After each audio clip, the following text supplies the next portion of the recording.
Buongiorno a tutte e a tutte, benvenute e benvenuti al nostro incontro settimanale del ciclo di webinar Così diversi, così uguali. La protagonista di oggi è la professoressa Patrizia Quattrocchi, che ci parlerà delle radici antropologiche della discriminazione e dell'esclusione di genere. Prima di passare la parola voglio dire io due cose su Patrizia Quattrocchi, che attualmente è ricercatrice di discipline demo-etnoantropologiche presso il Dipartimento di Studi Umanistici. Patrizia Quattrocchi ha una carriera molto interessante perché lei si occupa di antropologia, ma in particolare di antropologia medica e salute riproduttiva e ha svolto molte ricerche sul campo relativamente al parto, alla nascita, alle politiche sanitarie.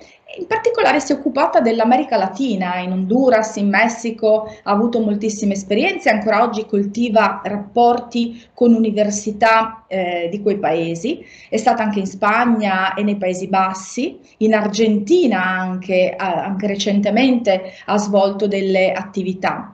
Quindi ha studiato molto, e questo Patrizia mi ha molto interessato, i saperi e le pratiche delle levatrici appunto dell'America Latina, in particolare ti sei concentrata sul Messico, ma ha svolto un dottorato di ricerca poi in etnoantropologia. Quindi ha un'esperienza che spazia molto, sempre sulle tematiche però che riguardano in particolare la maternità. Poi ha vinto un premio importante, un premio internazionale, lo spiego per chi ci segue su Play Hood e non ha dimestichezza con questi grant internazionali, il Marie Curie International Reintegration Grant, che finanzia progetti di ricerca, in questo caso un progetto di ricerca proprio che ha riguardato sempre il discorso delle politiche e le pratiche del parto. Attualmente quindi lavora nel Dipartimento di Studi Umanistici ed è una preziosa collaboratrice anche per il gruppo dell'Università di Udine che si occupa dell'active aging, il gruppo che studia l'invecchiamento della popolazione a 360 gradi e che raggruppa studiose e studiosi di tutti i dipartimenti e vede proprio nella professoressa Quattrocchi un elemento molto importante. Recentemente ha anche organizzato un bel convegno proprio su queste tematiche. Quindi Patrizia, ho detto qualcosa di te, non tutto ovviamente, ma insomma facciamo delle presentazioni sempre abbastanza stringate per poter lasciare la parola ai nostri ospiti. Quindi ti lascio la parola e ci vediamo dopo per le domande. Ti ringrazio per la generosa presentazione e soprattutto per l'invito in questo percorso che ritengo davvero straordinario e interessante. Io inizio immediatamente da due parole che sottolineo già nel mio titolo, le radici antropologiche e il genere, quindi antropologia e genere, che a mio avviso sono due parole che possono permetterci di comprendere i meccanismi di ordine culturale e sociale che portano alla discriminazione e all'esclusione. A partire da che cosa? A partire da domande fondanti. L'asimmetria di genere che noi possiamo osservare, seppur in modalità e con contenuti diversi, nelle differenti società, è un universale culturale? E dentro questa asimmetria, la subordinazione della donna, quale genesi ha? Per rispondere a queste domande io mi concentro brevemente sulla definizione di genere, un concetto molto complesso che possiamo cominciare a comprendere attraverso una sua definizione di base, una definizione semplice, e cioè in questa definizione il genere è la valutazione culturale e sociale del sesso biologico, ossia siamo differenti come esseri umani per sesso biologico, cioè per anatomia, per apparato riproduttivo, e le diverse culture valutano questa diversità costruendo una categoria che appunto è stata chiamata genere, dentro cui vengono inseriti per esempio i comportamenti adeguati che un maschio o una femmina debbono tenere, oppure per esempio le attese sociali, i ruoli, le aspettative. Quindi in questo senso il genere è proprio una costruzione culturale del sesso, una prima definizione che negli studi antropologici inizia già con Margaret Mead, un'antropologa che lavora quasi ormai 100 anni fa in contesti molto diversi da quelli di sua provenienza, ossia gli Stati Uniti, e si accorge durante il suo percorso di studi che il sesso e quindi il maschio e la femmina sono concepiti, concettualizzati in maniera differente nelle differenti culture.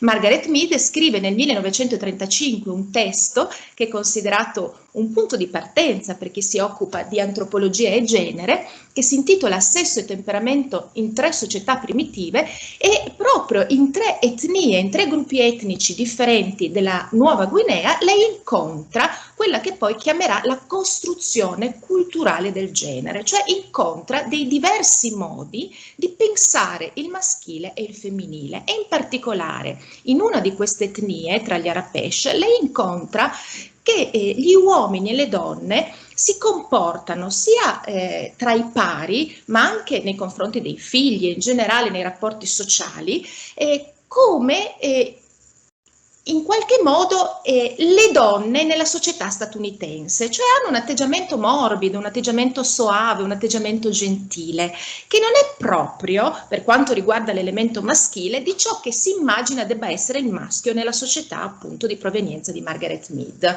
Nella seconda etnia in cui lei lavora, trova invece dei comportamenti, delle relazioni completamente differenti, cioè sia gli uomini sia le donne hanno degli atteggiamenti aggressivi, violenti, che nella cultura appunto di partenza di Margaret Mead e che lei utilizza come metodo di comparazione, potrebbero essere in qualche modo associati al maschile, all'essere maschio, un maschio dominante. Nella terza società che lei indaga, lei incontra invece una sorta di transizione, cioè gli uomini sono in alcuni momenti docili e soavi, in alcuni momenti invece sono aggressivi, e così le donne, con una certa predominanza addirittura del femminile, cioè un altro modello ancora. Da questa sua prima osservazione nasce l'intuizione che poi sarà caratterizzante negli studi di genere, cioè l'idea che i generi non siano universalmente presenti allo stesso modo, cioè siano costruzioni culturali differenti e di conseguenza siano in qualche modo appresi. L'idea della costruzione culturale dei generi è un'idea che poi interessa moltissimi antropologi, moltissime antropologhe, che indagano proprio la varietà nelle differenti culture, anche a prescindere dal sesso anatomico, e questo è un punto importante. Che cosa significa? Osserviamo, comparando etnografie, quindi comparando società e culture differenti, che in alcuni casi non vi è piena corrispondenza tra sesso e genere, e ancor più questo rimanda alla costruzione culturale, cioè a un'idea che non si fonda, come vedremo tra poco, sulla biologia, o non esclusivamente si fonda sulla biologia. E qui alcuni esempi che vi elenco rapidamente.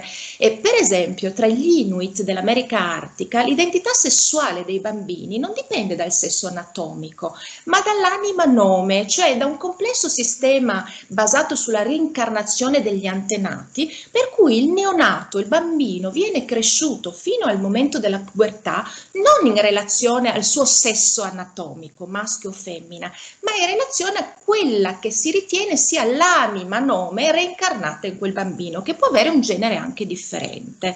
Un altro esempio etnografico molto famoso, i Nuer del Sud Sudan oggi, in cui la donna sposata che non può avere bambini può cambiare genere, non sesso, genere, e diventare donna marito di un'altra donna, e quest'altra donna può accoppiarsi a fini riproduttivi con un uomo, ma la paternità sociale sarà della donna marito e non dell'uomo padre biologico. E poi ci sono tanti altri esempi anche nelle culture dei nativi americani che transitano tra generi, e addirittura abbiamo letteratura etnografica che ci dimostra come in molte culture i generi non siano affatto due, quelli a cui noi siamo maggiormente abituati per tradizione, ma vedremo che anche la nostra tradizione può essere rimessa in discussione, sono addirittura molteplici. E qui un esempio di un'etnia indonesiana in cui riconosciamo anche linguisticamente 5 generi differenti, con ruoli, competenze e aspettative altrettanto differenti. Che cosa significa questo? Significa che l'etnografia ci ha dimostrato, forse prima del dibattito antropologico, filosofico, intellettuale, che i generi sono molteplici molteplici. Oggi noi abbiamo anche categorie nuove dal punto di vista analitico, categorie come il genere fluido, il genere nomade, la teoria queer. In qualche modo cominciamo a interrogarci rispetto a questi aspetti così complessi a partire dagli anni 70, quando la prospettiva femminista si impone nel dibattito scientifico e via via emergono nuovi interrogativi, alcuni dei quali ancora oggi non hanno risposta. E qui vi porto un interrogativo secondo me interessante, una delle promotrici è Judy Butler, che vedete qui a fianco. Anche il sesso è un costrutto culturale? Cioè noi costruiamo culturalmente le nostre anatomie attraverso l'idea che abbiamo di natura e di realtà biologica? Questo è un tema molto interessante, ripeto, una domanda attuale e aperta. Certo è che nella nostra società costruiamo il genere a partire da ciò che concettualizziamo come differenza sessuale, il dimorfismo sessuale, il maschio e la femmina, no? Ciò che per noi è la norma, questa opposizione molto chiara, in cui non sono concessi molti spazi a il grigi, diciamo, no? Alle categorie che non sono chiaramente definite, nonostante esistano e nonostante dobbiamo prenderle in considerazione da tutti i punti di vista, dal punto di vista medico, pensiamo al tema dell'intersessualità. No? E di come cerchiamo in qualche modo di normarla anche attraverso a volte un intervento medico, ma pensiamo anche al tema dei diritti, per esempio, dei diritti sociali, dei diritti civili e della visibilità sociale di chi non è integrato perfettamente in questa dicotomia che comunque costituisce uno degli assunti del nostro modo di guardare al sesso e al genere. E lo facciamo nella nostra società attraverso dei dispositivi che sono molto marcati, molto riconoscibili qualora noi ci accingiamo a guardare a questi fenomeni con uno sguardo critico, cercando di comprenderli. Quali sono i dispositivi di costruzione del genere e dei generi nella nostra società? Cioè, com'è che costruiamo un ideale, un modello di femminilità e di mascolinità? Beh, attraverso dei meccanismi che sono a volte molto formali, pensiamo alle nostre istituzioni, no? A questa gerarchizzazione in qualche modo intrinseca in un modello patriarcale di istituzione, ma pensiamo anche ai meccanismi molto più quotidiani che noi utilizziamo, i giocattoli per i bambini, i giocattoli per i maschi, i giocattoli per le femmine, i nostri comportamenti, com'è che si deve sedere una brava bambina e perché un bambino non può piangere perché altrimenti diventa una femminuccia. Si tratta di un lavoro che noi facciamo sui nostri corpi, ma anche sulla nostra psiche, che gli antropologi chiamano antropopoiesi, una sorta di fabbricazione dell'essere umano che in qualche modo deve corrispondere a quello che è il nostro modello di società.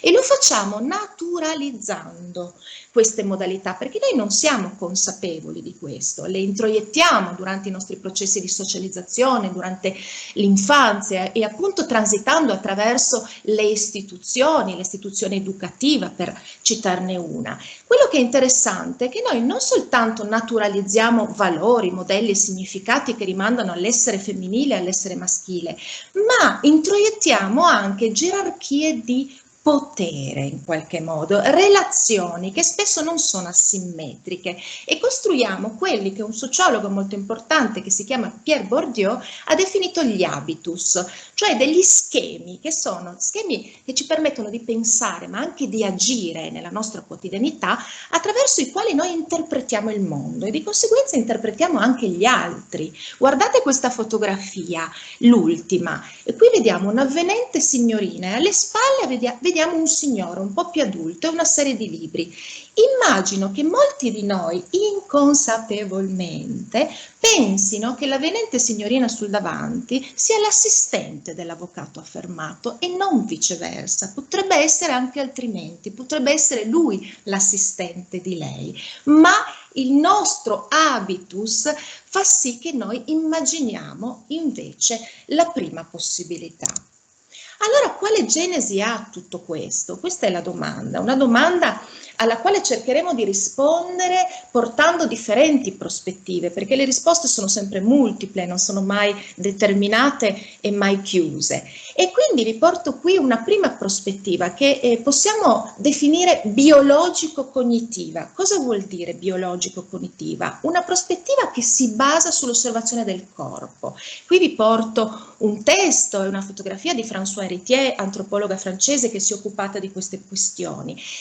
E Françoise Héritier sostiene proprio che una delle prime diversità che gli esseri umani che hanno dovuto ad affrontare in qualche modo è stata l'osservazione del corpo, e nell'osservazione del corpo noi ci siamo per forza di cose visti come differenti, il maschile e il femminile, una costante culturale, ci dice Héritier, una differenza presente in tutte le culture e su cui tutte le culture e le società si interrogano. Dobbiamo darci delle risposte sul perché siamo differenti, e una delle possibili risposte è proprio questo bisogno che viene dalla biologia, ma a sua volta da come noi osserviamo, interpretiamo e categorizziamo la biologia. C'è una sorta di necessità di classificazione cognitiva che ci viene proprio dal nostro cervello, potremmo dire, che per forza di cose assume la diversità come un identico e un differente da me. Quindi in questo senso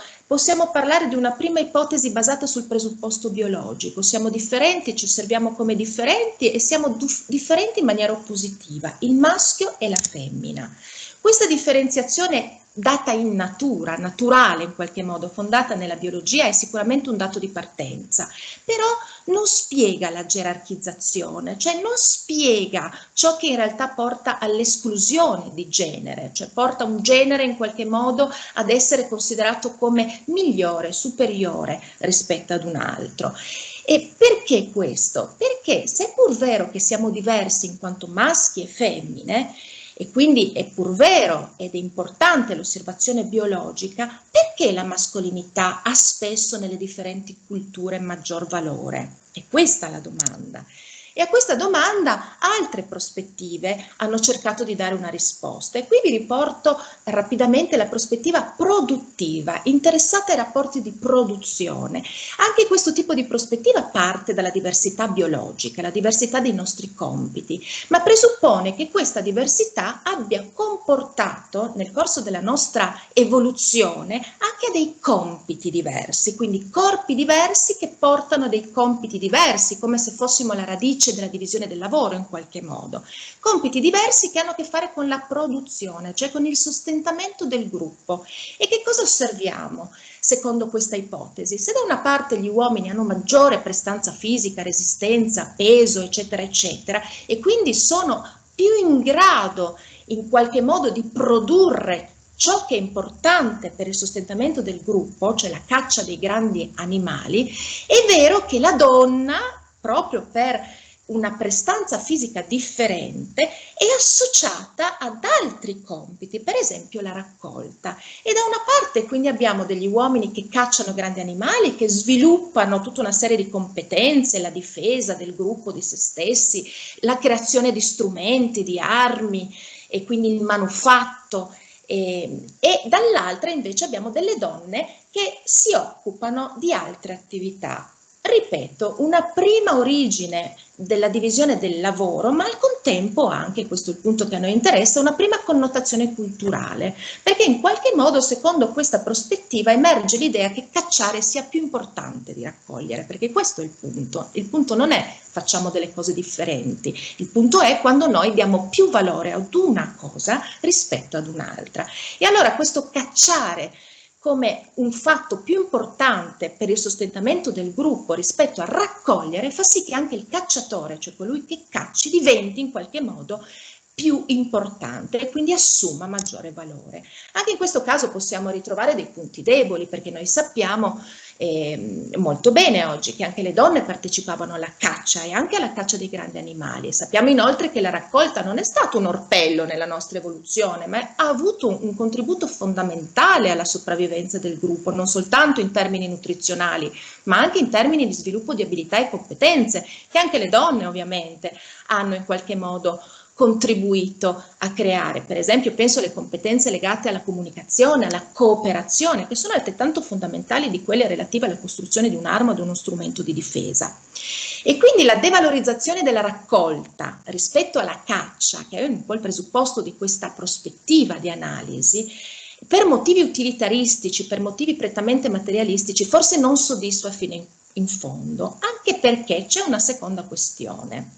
Perché questa devalorizzazione dei compiti femminili è rimasta nonostante i modelli di sussistenza siano profondamente cambiati? Cioè noi non cacciamo più i grandi animali. C'è qualcosa invece che è rimasto costante e sul quale magari possiamo soffermarci a nostra volta? Una terza ipotesi, ovviamente queste ipotesi non sono escludenti, sono compresenti, ognuna apporta un tassello per comprendere dei processi che sono molto complessi. Questa terza ipotesi che vi propongo non guarda alla produzione, ma guarda alla riproduzione, cioè abbiamo certamente dei corpi differenti, facciamo corpi differenti, ma facciamo cose differenti, ma tra le cose che facciamo vi è una funzione riproduttiva differente, cioè le donne partoriscono e gli uomini no.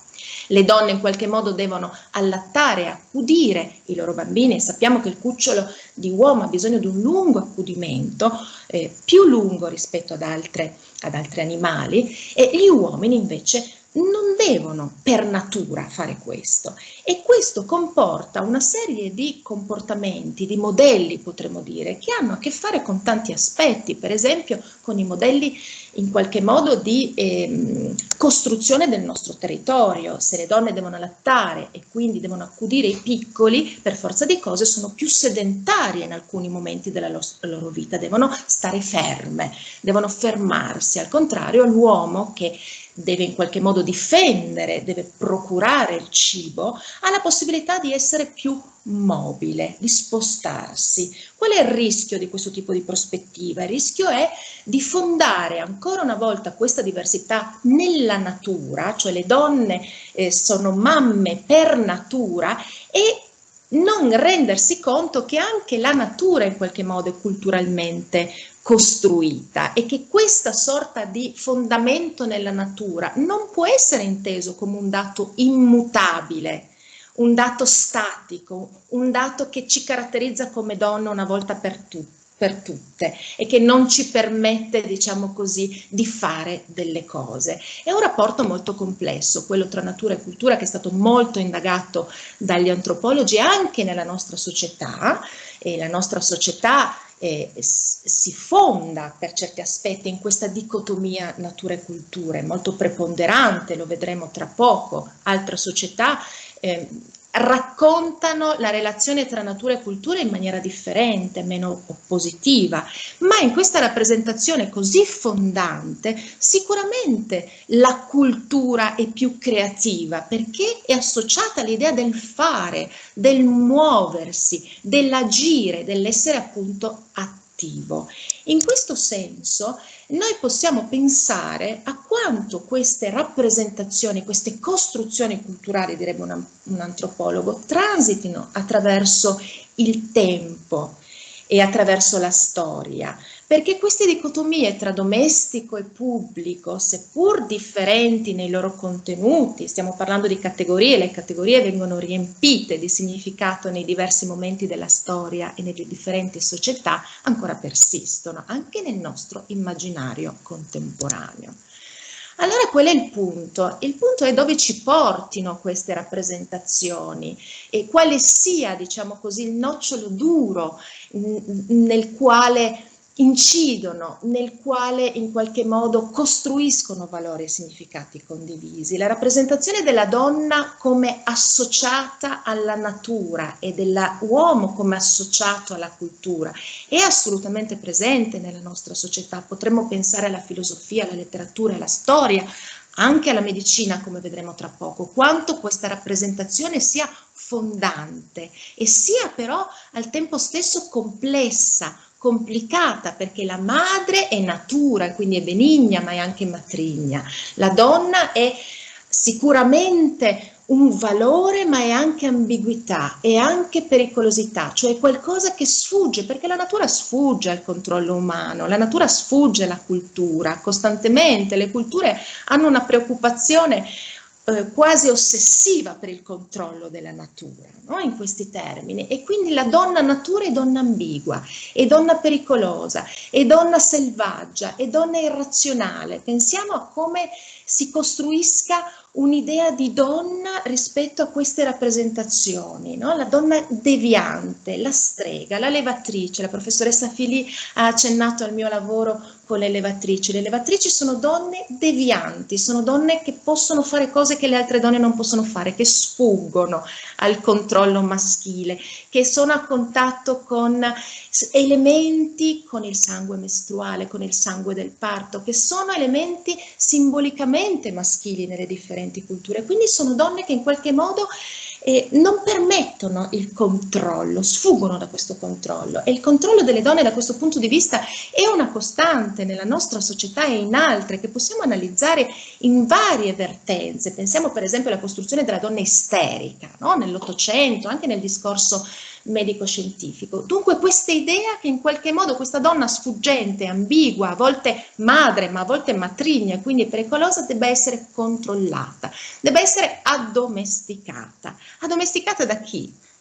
Qui la discussione si apre, ovviamente. Chi è il controllore della natura? È la cultura. La cultura controlla la natura in qualche modo, cerca di controllare questi processi. Oggi lo facciamo attraverso la tecnologia, no? Questa idea di cultura uguale progresso, uguale tecnologia, eccetera, eccetera. Attraverso la tecnologia ormai cerchiamo di controllare tutti i processi naturali, no? Ma prima della tecnologia, attraverso quali modelli, attraverso quali espedienti culturali abbiamo tentato di fare questo, no? E qui vedete alcuni spunti, no? L'idea di padre, di patriarca, di padrone, questa idea di razionalità dell'intelletto maschile che in qualche modo si contrappone all'irrazionalità della donna, questa donna selvaggia, no? E ovviamente una costruzione di norma, di normalità, che avviene in questi termini, e anche un'idea di controllare e di dominare da parte dell'uomo maschio cultura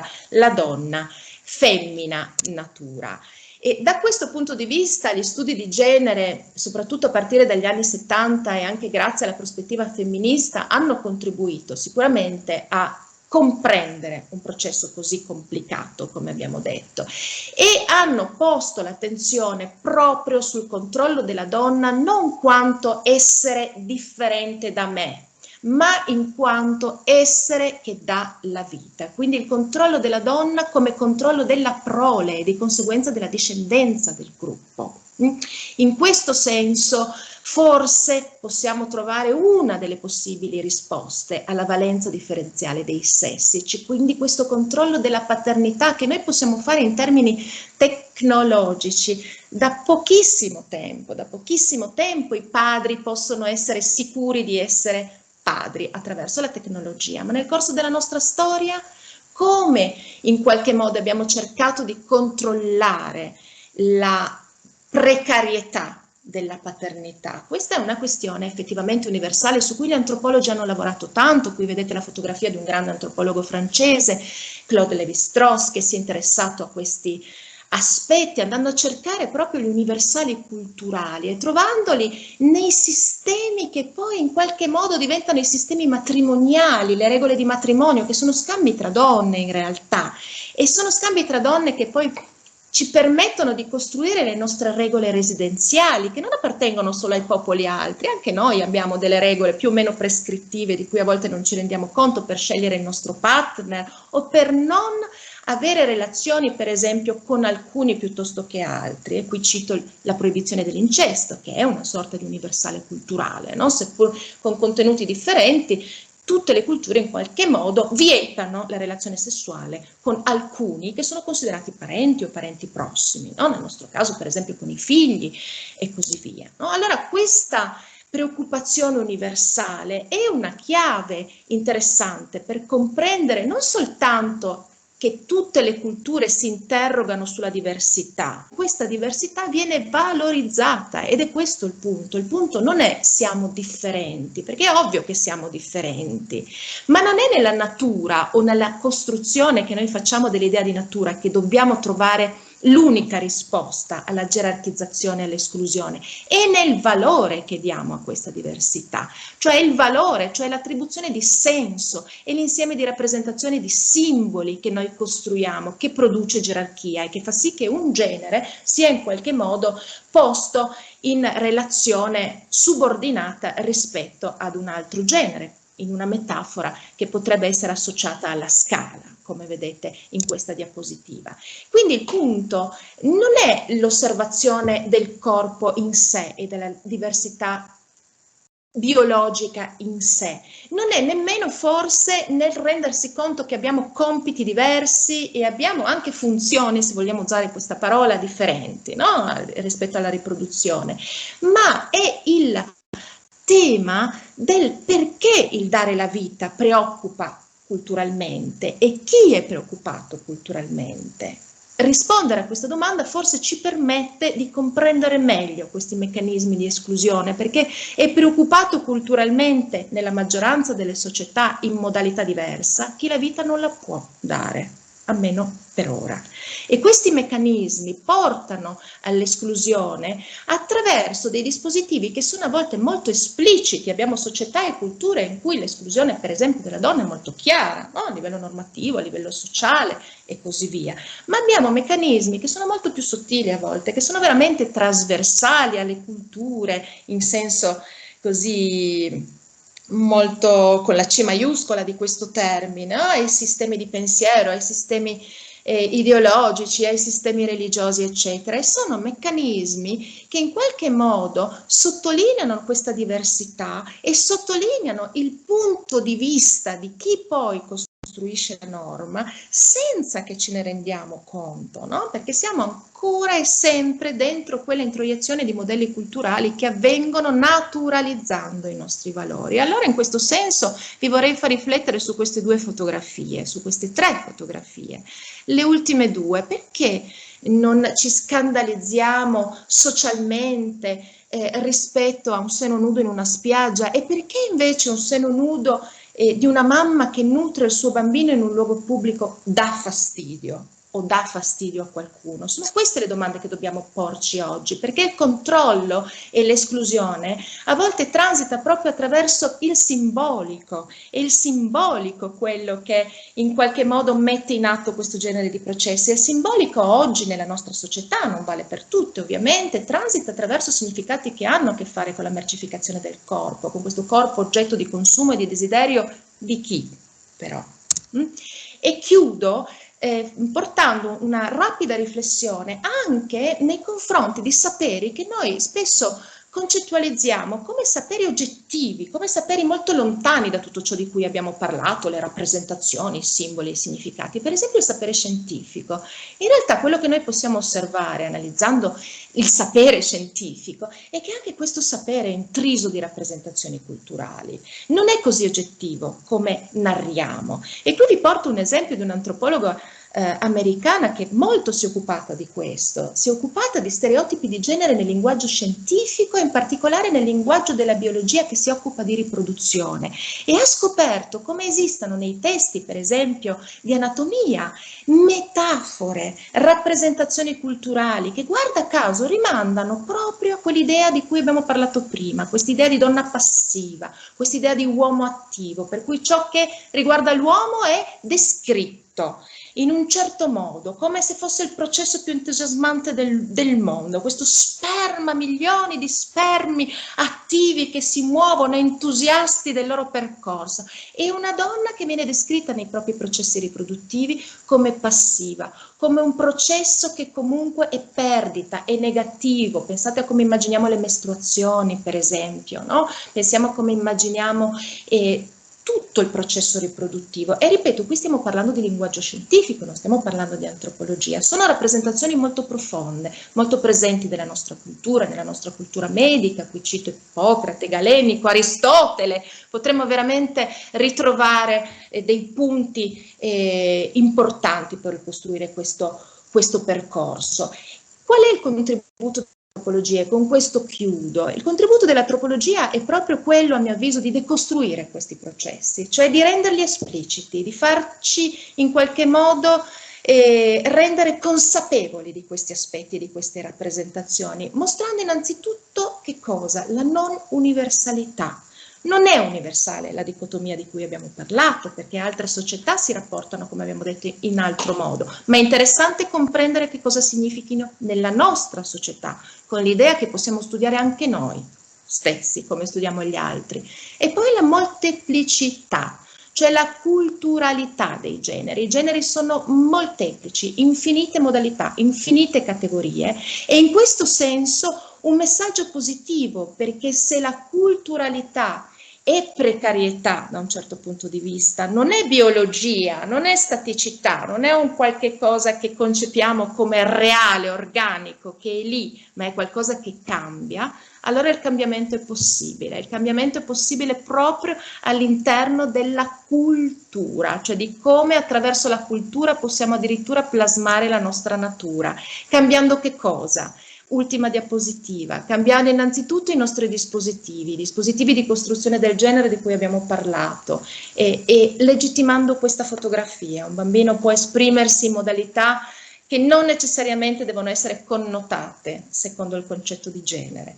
E poi una suggestione che viene dall'etnografia. Che cosa abbiamo compreso osservando tante culture e tante società differenti? Che dove è maggiore è enfatizzato il ruolo domestico della donna e il ruolo pubblico dell'uomo, cioè dove questi due ambienti sono dicotomizzati, subordinazione della donna rispetto all'uomo, e invece dove è maggiore la presenza dell'uomo nel domestico, in quello che noi ci immaginiamo come domestico, lì osserviamo un rapporto che è più egualitario, forse non è mai egualitario, ma è più egualitario. Che cosa significa questo? Una provocazione, una riflessione che voglio lanciare. Forse noi ci siamo focalizzati in maniera errata o abbiamo perso un qualche cosa nel nostro sguardo ai processi di emancipazione femminile. Perché questa enfasi nella transizione dal domestico al pubblico delle donne? Non è forse questa enfasi riproporre il fatto che il pubblico sia più importante perché è maschile? Non è forse interessante ripensare questo rapporto tra pubblico e privato, domestico e non domestico, superando le dicotomie e magari permettendo all'uomo di transitare maggiormente nel domestico e non necessariamente noi dover per forza transitare nel pubblico maschile potente? Con questo io chiudo e vi ringrazio per l'attenzione. Grazie Patrizia per questa bellissima lezione che ci hai fatto. Ci hai fatto veramente riflettere e capire dalle origini insomma, allo sviluppo di tutta la vostra letteratura e ponendoci una domanda finale che effettivamente è la domanda.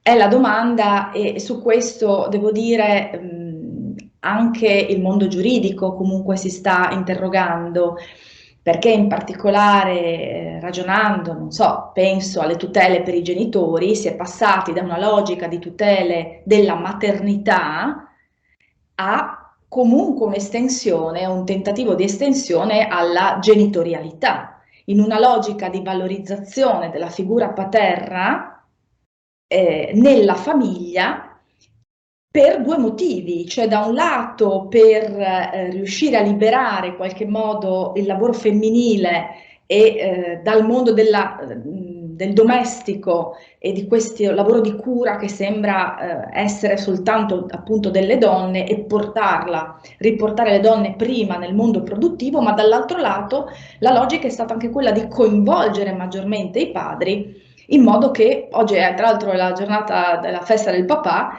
in cui i padri possano essere veramente padri sul campo, non soltanto il padre nel senso del pater familias, ma sul campo, valorizzando il loro essere padri quotidianamente, quindi anche in quella fase dell'accudimento che è sempre stata demandata. Dopodiché entrano in gioco gli stereotipi, perché specialmente un po' di tempo fa, ma comunque i congedi di paternità sono presi pochissimo nel mondo privato, nel pubblico un po' di più, ma nel privato pochissimo, e di solito i padri vengono ridicolizzati e chiamati mammo.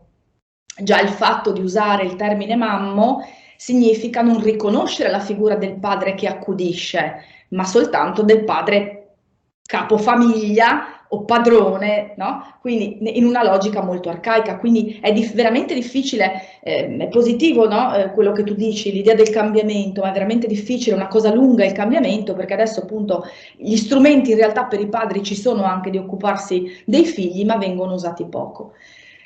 Io volevo chiedere se ci sono delle domande. Chiedo a Cristina se mi guarda la chat con le domande. Nel frattempo ti faccio io però una domanda. Scusa un attimo, volevo fare una domanda a Patrizia che riguarda, visto che hai parlato all'inizio dei generi, quindi non soltanto in una logica dicotomica, noi siamo abituati a una logica dicotomica, però tu hai detto che ci sono società in cui ci sono più generi. Noi siamo molto imbrigliati in questa logica dicotomica, tanto da avere paura di tutto il mondo LGBT. È vero? Quindi è proprio questa, forse adesso devi accendere il microfono, ti lascio la parola, perché il mondo LGBT destabilizza questa certezza del bianco e del nero, che noi ci siamo costruiti a questo punto. Sì, sono le cosiddette categorie fasi, quelle che sono appunto grigie, io ho usato questa tonalità, no? Non sono né bianche né nere che spaventano a prescindere, cioè sono, se vogliamo fare una analisi antropologica, modalità che mettono in crisi il sistema, no? Cioè noi abbiamo bisogno cognitivamente, no? Nel modo in cui pensiamo di categorie definite, no? Il bianco e il nero, il maschio e la femmina, ci rassicurano, ma ci rassicurano, ripeto, individualmente ma culturalmente. E quindi quando poi ci troviamo di fronte a delle categorie che mettono in discussione tutto questo, cerchiamo in qualche modo di costruire dei dispositivi affinché riusciamo a dare ordine, no? A dare ordine di classificazione. Non è facile, sono processi complessi, sono processi che rimandano a logiche individuali e collettive allo stesso tempo, però il nostro tempo è questo, e tu hai citato giustamente, no? Le comunità LGBTQ, perché c'è anche la teoria queer, eccetera, eccetera, ma ripeto, anche in questo caso il confronto con la diversità, cioè il confronto con ciò che accade nelle altre culture, ci può arricchire e ci può far comprendere che non sia un problema soltanto nostro, mi spiego, ma è un problema che in qualche modo forse è stato già risolto in altre società, no? Io accennavo prima ad alcune società che già definiscono differenti generi, ma possiamo pensare anche alla nostra storia, non dobbiamo andare molto lontano, no? Da questo punto di vista. E soprattutto dobbiamo in qualche modo comprendere che la definizione dicotomica alla quale noi siamo abituati, che così tanto ci rassicura anche dal punto di vista proprio cognitivo dei nostri processi, no? Di ordinare la realtà, è un qualche cosa di costruito, è un'etichetta, un qualcosa che noi poniamo addosso a. No? E a volte questo porre addosso sfugge perché la realtà, perché i processi sociali, la pratica sociale è molto più ampia delle nostre etichette, questo è il problema, e per fortuna però siamo anche capaci di uscire da quei confini, questo è sempre molto interessante e vale sempre la pena di ricordarlo, no? Siamo capaci di ampliare le nostre categorie, l'abbiamo già fatto, abbiamo una categoria che è il transgender, abbiamo una categoria che è il genere fluido, abbiamo una categoria che è il queer appunto, abbiamo la categoria degli intersessuali, abbiamo una serie di nozioni oggi che possiamo utilizzare anche nel linguaggio politico, nel linguaggio della giurisprudenza, per riuscire in qualche modo a ampliare questa idea dicotomica che è riduttiva, a mio avviso. Carlo Puccillo, volevi fare una domanda? Volevo un commento, un tuo, sempre su questa differenza, su qualcosa che nel 2021 mi ha molto colpito. C'è il questionario di uscita dei pazienti ricoverati per Covid in Lombardia in cui riportavano logicamente quello che poteva essere una serie di domande che avrebbero dovuto permettere di comprendere quello che era il reinserimento in società di questi pazienti o il reinserimento in famiglia. E c'erano domande per gli uomini e domande per le donne. E per le domande delle donne erano divertenti perché chiedevano, per esempio, come era la loro abitudine a servire a tavola, a preparare i pasti per il marito.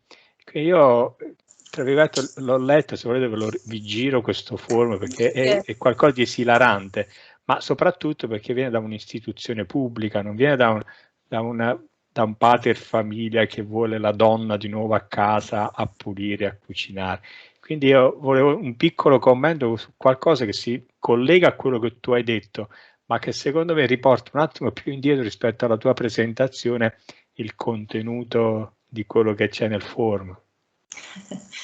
Beh, il contenuto di quello che c'è nel forno è secondo me molto simile, nel senso che noi forse oggi abbiamo cambiato appunto alcune etichette, abbiamo cambiato il linguaggio, abbiamo introdotto alcuni modi differenti però il contenuto non è così cambiato, temo, perché quello di cui tu stai parlando è esattamente, cioè quello che noi possiamo osservare si è dato in maniera differente nelle diverse epoche.